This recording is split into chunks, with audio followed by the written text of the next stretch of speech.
Plan అన్నావు, పథకం అన్నావు, కుట్ర కుతంత్రం పన్నాగమని పర్యాయ పదాలు చెప్పి నన్ను ఎగ్జైట్ చేశావు.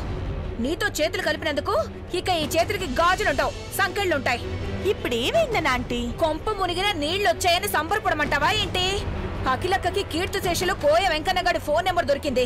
వాడెవడో ఎక్కడుంటాడో ఆరా తీస్తారు. అక్క ఒక ఫోన్ కాల్ కొట్టిందంటే పువ్వుల్లో నడిపిస్తూ తీసుకెళ్తారు. మిగిలిన పూలేమైనా ఉంటే మన శవాల మీద జల్లుతారు. ఇలాంటిదేదో జరుగుతుందని నాకు ముందే తెలుసు చీపురు.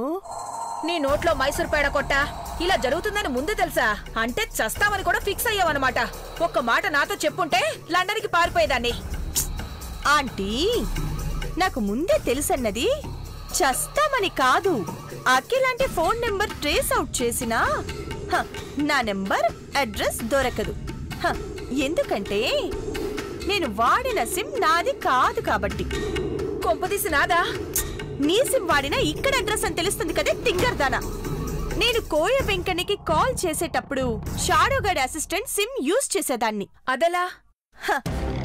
రాంగ్ నెంబర్ గాడు నన్ను కిడ్నాప్ చేసినప్పుడు తప్పించుకునే ప్రాసెస్ లో వాడి మొబైల్ కొట్టేశాను కదా, ఆ సిమ్మే ఇప్పుడు వాడాను. సారీ నీలు, ఇందాక నీ నోట్లో మైసూర్ పేడ కొట్టా అన్నాను. మైసూర్ పాక్ పెట్టాలి. నీ బుర్రే బుర్రా.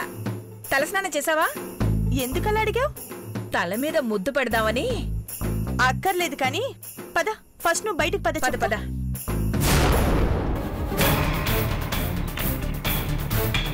ఏమ్మా ఆగు. ఓ కోయమ్మా, నిన్నే. మా అఖిలాంటి నీ బాధని చూడలేక ఓదారుస్తూ 1,00,000 రూపాయలు ఇచ్చింది కదా. ఇప్పుడు అవి తీసుకుంటావింటే చండాలపుదానా.